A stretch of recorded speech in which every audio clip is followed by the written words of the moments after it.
ये मुर्दों का कलेजी, फेफड़ा, गुर्दा वगैरह जो रखा जाता है, ये जितनी डब्बा है ये सब हिसरा रिजर्व के लिए रखा हुआ है, सब अंदरूनी पार्ट्स है। कूड़े के अंबार में फेंका हुआ है। ये अस्पताल प्रशासन की काफ़ी निष्क्रियता है।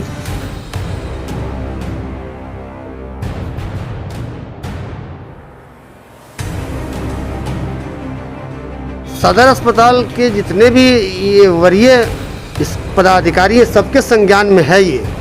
मैं सीवान प्रशासन से मंगल पांडे जी से ये निवेदन जरूर करूंगा कि संज्ञान लें और उन मूर्त आत्माओं को कम से कम शांति मिले पितरपक्ष के समय में।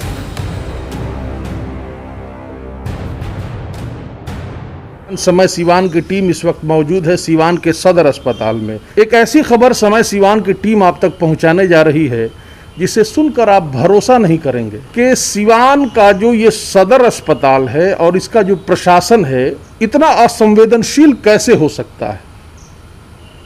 निश्चित तौर पर ये खबर आप जब देखेंगे, आप इस खबर को जब जानेंगे तो आप सदर अस्पताल की क्या व्यवस्था है, यहाँ के जो प्रशासन के लोग हैं, सदर अस्पताल प्रशासन के लोग हैं, आम लोगों के साथ कितनी वो लोग, उन लोगों की कितनी सहानुभूति है, आप इस बात का अंदाज़ा लगा पाएंगे। हमारे साथ हमारे अभी साथी मौजूद हैं, परवेज़ अख्तर। इन्होंने ही इस पूरे खबर को बताया है। यहाँ मुर्दों के जो अंदरूनी पार्ट्स हैं, जैसे फेफड़ा हो गया, गुर्दा, कलेजी, जो विसरा रिजर्व के लिए भेजे जाते हैं, उसके साथ यहाँ विसरा रिजर्व जो विधि प्रयोगशाला जैसे मुजफ्फरपुर या पटना वगैरह भेजी जाती है। अच्छा, ये पोस्टमार्टम में जो मानव के जो अंग निकलते हैं जी उनको यहाँ पर भेजा जाता है, विसरा रिजर्व और विधि प्रयोगशाला जो पटना भेजी जाती है। उसके साथ यहाँ मतलब एकदम मानवता को एक ताक पर रख के सदर अस्पताल का जो प्रशासन है उनके द्वारा एकदम यहाँ मतलब खिलवाड़ किया जा रहा है। कैसे? जैसे ज्ञात लाश, चाहे ज्ञात लाशें हो जो पोस्टमार्टम के लिए आती है, अगर किसी व्यक्ति की संदिग्ध परिस्थिति में मौत हो जाती है तो अस्पताल प्रशासन द्वारा एक मेडिकल टीम का पहले गठन होता है। उस टीम में 2-3 डॉक्टर्स भी होते हैं। उसको जब यहाँ मौत की पुष्टि नहीं हो पाती है, प्रथम दृष्टया में जब मौत के कारणों का पता नहीं चल पाता है तो उसको विधि प्रयोगशाला मुजफ्फरपुर या पटना भेजी जाती है। वो पुलिस का काम है, पुलिस ले जाती है, उसको विसरा रिजर्व करती है। वहाँ से जो लिख पढ़ के आता है चिकित्सकीय रिपोर्ट में, उसके बाद यहाँ पर प्रथम जो चिकित्सक होते हैं उनके द्वारा पोस्टमार्टम रिपोर्ट लिखी जाती है। लेकिन वो पोस्टमार्टम घर में उसका एक रूम बना हुआ है उन मानवों के अंग का रंग रखने के लिए, रखने के लिए जैसे विसरा रिजर्व जो भेजी जाती है। लेकिन वो सदर अस्पताल में पड़ा हुआ है। ये कोई क्या बोलते हैं, सदर अस्पताल में कहाँ पड़ा हुआ है? सदर अस्पताल में ऐसे जगह पड़ा हुआ है मतलब वहाँ कूड़ा करकट का अंबार पड़ा हुआ है, आप खुद देख सकते हैं। आप वो दिखा सकते हैं? मैं दिखा सकता हूँ। चलिए अब हम लोग सीधा वहीं चलते हैं। चलिए। कहाँ, इधर जाना है? आइए। ये सदर अस्पताल का पिछला इलाका है और पानी कैसे यहाँ पर गिर रहा है और किस तरीके से, आप ज़मीन को भी दिखाएं। सीवान का ये सदर अस्पताल बिहार के जो स्वास्थ्य मंत्री हैं मंगल पांडे, उन्हीं का ये गृह जिला है। बिहार के 38 जिला के अस्पतालों के कर्ता धर्ता है, उनके अस्पताल की ये स्थिति है। तो पूरे बिहार में जो सदर अस्पताल हैं, जो प्राथमिक केंद्र हैं, उनकी स्थिति का आप अंदाज़ा लगा सकते हैं कि उनकी स्थिति क्या होगी। अब हम जो परवेज़ अख्तर जिस बात का दावा कर रहे हैं, आप बताएंगे परवेज़ साहब के ये कहाँ है वो ह्यूमन बॉडी पार्ट्स? ये जितनी डब्बा है ये सब हिसरा रिजर्व के लिए रखा हुआ है, सब अंदरूनी पार्ट्स है। ये मुर्दों का कलेजी, फेफड़ा, गुर्दा वगैरह जो रखा जाता है, लेकिन इसको यहाँ नहीं रखना चाहिए। इसका मूल जगह हुआ सीवान, जो पोस्टमार्टम जहाँ होती है, जहाँ मुर्दों की लाश की पोस्टमार्टम होती है, उसमें एक रूम बना हुआ है, वहाँ रहना चाहिए। लेकिन कूड़े के अंबार में फेंका हुआ है। ये अस्पताल प्रशासन की काफ़ी निष्क्रियता है। नीचे बता रहे थे कि नीचे भी डब्बे हैं। नीचे डब्बा जितना ऊपर दिखाई दे रहा है उससे मतलब ज़्यादा नीचे मिट्टी के अंदर धंसा हुआ है। ये सालों से ऐसी स्थिति है। ये लगभग 6 सालों से ऐसा पड़ा हुआ है।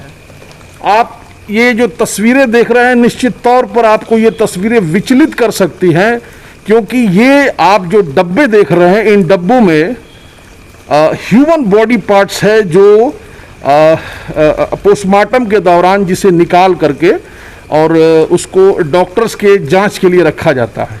और ये सदर अस्पताल में न जाने कब से पड़ा हुआ है ये डब्बा, और परवेज़ अख्तर इनका दावा है कि ऐसे डब्बे इसमें कई सालों से फेंक कर इस ज़मीन में जमींदोज कर दिए गए हैं, गाड़ भी दिए गए हैं। ये सदर अस्पताल का पिछला इलाका है।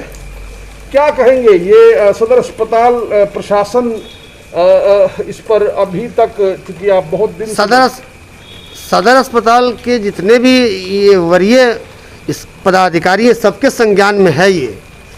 तो ये बड़ी शर्म की बात है कि इस तरीके से असंवेदनशील यहाँ पर सदर अस्पताल का प्रशासन असंवेदनशीलता दिखा रहा है कि ह्यूमन बॉडी पार्ट्स को ऐसे रखा गया। आप देखिए कितना डरावना, कितना हृदय विदारक, वो शब्द नहीं है जिन शब्दों में इन तमाम दृश्यों को बताया जा सके। आप देखिए ये सदर अस्पताल का वो इलाका, पिछला हिस्सा जो किसी भूतहा खंडहर की तरह दिखता है, और किस तरीके से पानी यहाँ पर रिस रहा है। और जब आप तस्वीरों में देखें तो ये जो पूरी अलमारी जो है, लकड़ी की अलमारी, और उसमें वो डब्बे, उन डब्बों के अंदर ह्यूमन बॉडी पार्ट्स, ये सदर अस्पताल सहित पूरे बिहार में स्वास्थ्य की क्या स्थिति है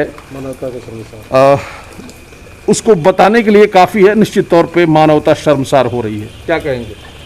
एकदम मानवता को शर्मसार कर रही है ये। एक बस ये सवाल है कि आखिर ये किस परिस्थिति में यह रखा गया है। अगर विसरा रिजर्व के लिए रखा गया है तो 6 साल में पुलिस कहाँ है ले जाने के लिए? आखिर ये कैसा मुर्दों के मतलब किस तरह के मुर्दों का गुर्दा, कलेजी, फेफड़ा यहाँ कूड़े में फेंका गया है। और जबकि सदर अस्पताल के जो वरीय प्रशासनिक जो पदाधिकारी हैं वो सभी के संज्ञान में है, इसके बावजूद भी कूड़ा में फेंका हुआ देख रहे हैं। बरसात का पानी गिर रहा है। ये देखिए ये पानी कहाँ से आ रहा है। निश्चित तौर पर बहुत ही भयानक दृश्य, बहुत ही हृदय विदारक, बहुत ही असंवेदनशील, अमानवीय। जी, बहुत ज़्यादा देर तक हमारे लिए यहाँ पर खड़े रहना मुश्किल हो रहा है, क्योंकि बहुत गंदगी है और एक बहुत ही भयानक सा पूरा ये मंजर है सदर अस्पताल का पिछला हिस्सा। आप देखिए यहाँ पर शराब की बोतलें हैं। आप देखिए क्या स्थिति है। आप देखिए बंटी बबली शराब की बोतलें हैं।